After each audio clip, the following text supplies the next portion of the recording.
Hi friends, Assalamu alaikum. Welcome back to my channel Babyskitchen. എല്ലാവരും സുഖമായിട്ടിരിക്കുന്നല്ലോ. ഇന്ന് നമുക്ക് apple jam വളരെ ഈസി ആയിട്ട് വീട്ടിൽ എങ്ങനെ തയ്യാറാക്കാമെന്ന് നോക്കാം.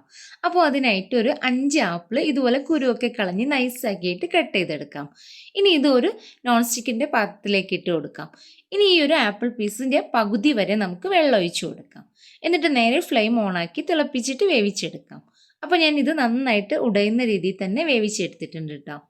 ഇനി ഇത് നന്നായിട്ട് തണുക്കാൻ വേണ്ടിയിട്ട് വെക്കണം. തണുത്തതിന് ശേഷം ഇതുപോലെ മിക്സിയുടെ ജാറിലേക്ക് ഒഴിച്ച് നല്ല പേസ്റ്റാക്കി അരച്ചെടുത്ത് വീണ്ടും പാത്രത്തിലേക്ക് ഒഴിച്ച് തിളപ്പിക്കാം. ഇനി നന്നായിട്ട് ശ്രദ്ധിക്കണം കേട്ടോ. അതായത് ലോ ഫ്ലെയിമിൽ വെച്ചിട്ട് തന്നെ വേണം ഇത് കുറുക്കിയെടുക്കാൻ. നല്ലൊരു ഫ്ലേവറിന് വേണ്ടിയിട്ട് നമുക്കൊരു കഷ്ണം പട്ട ഇട്ട് കൊടുക്കാം കേട്ടോ. പൊടിയുണ്ടെങ്കിൽ പൊടിയും ചേർക്കാം. ഇനി നമുക്കിതിലേക്ക് 1 കപ്പ് പഞ്ചസാരയാണ് ചേർത്ത് കൊടുക്കേണ്ടത്. അപ്പോൾ പഞ്ചസാര ചേർത്തിട്ട് നന്നായിട്ട് മിക്സ് ചെയ്തിട്ട് കൊടുക്കാം.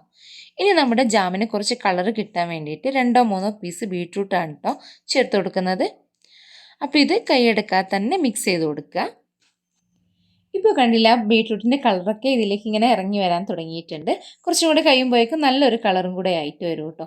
ഇത് നന്നായിട്ട് തിളക്കാൻ തുടങ്ങുന്ന സമയത്ത് നല്ല ശ്രദ്ധിക്കണേ. കയ്യിലേക്കൊക്കെ തെറിക്കാൻ സാധ്യത വളരെ കൂടുതലാണ്, അതുകൊണ്ട് ശ്രദ്ധിക്കുക. അപ്പോൾ കൈ എടുക്കാതെ തന്നെ ഇളക്കിക്കൊണ്ടേ ഇരിക്കണേ. ഏകദേശം ഈ ഒരു തിക്നെസ് ആവുന്ന സമയത്ത് ഒരു ചെറുനാരങ്ങയുടെ മുഴുവൻ ജ്യൂസും നമുക്ക് ഒഴിച്ചു കൊടുക്കാം കേട്ടോ. എന്നിട്ട് മിക്സ് ആക്കിയതിന് ശേഷം ഇതിലുള്ള പട്ടയും ബീട്രൂട്ടും ഒക്കെ എടുത്ത് കളയാം. അപ്പോൾ നമ്മുടെ ആപ്പിൾ ജാം റെഡി ആയിട്ടുണ്ടോ എന്നറിയാൻ ഇതുപോലെ ഒരു പ്ലേറ്റിലേക്ക് ഒഴിച്ചിട്ട് ചെരിച്ച് പിടിച്ച് നോക്കുമ്പോൾ നല്ല ലൂസായിട്ട് ഇരിക്കുന്നുണ്ടെങ്കിൽ ഒന്നും കൂടെ കുറുക്കിയെടുക്കാം. ഇതിപ്പോൾ കറക്റ്റ് പാകമായിട്ടുണ്ട്. ഇനി ഫ്ലെയിം ഓഫ് ചെയ്യാം. തണുത്തതിന് ശേഷം ബൗളിലേക്ക് ഒഴിച്ച് വെക്കാം. തണുക്കുമ്പോൾ തന്നെ ഒന്നും കൂടെ തിക്കായിട്ട് വരും കേട്ടോ. ഫ്രിഡ്ജ് വെച്ച് തന്നെ നമുക്കിത് ഉപയോഗിക്കാൻ പറ്റുള്ളൂ. കാരണം നമ്മളിതിൽ കെമിക്കലായിട്ടൊന്നും തന്നെ ഉപയോഗിച്ചിട്ടില്ല. കടലിൽ നിന്ന് വാങ്ങിക്കുന്നത് പോലെ ഒന്നും പറയുന്നില്ല, എന്നാലും നല്ല ടേസ്റ്റുള്ള ആപ്പിൾ ജാമാണ്. കുട്ടികൾക്കൊക്കെ ധൈര്യമായിട്ട് കൊടുക്കാൻ പറ്റുമല്ലോ നമുക്ക്. ഇനി ഇത് ഞാൻ ഗ്ലാസിൻ്റെ ബൗളിലേക്ക് ഇട്ടിട്ട് ഫ്രിഡ്ജിൽ സ്റ്റോർ ചെയ്യാണ്. അപ്പോൾ നെക്സ്റ്റ് വീഡിയോയുമായി വരുന്നത് വരെ ബൈ ഫ്രണ്ട്സ്.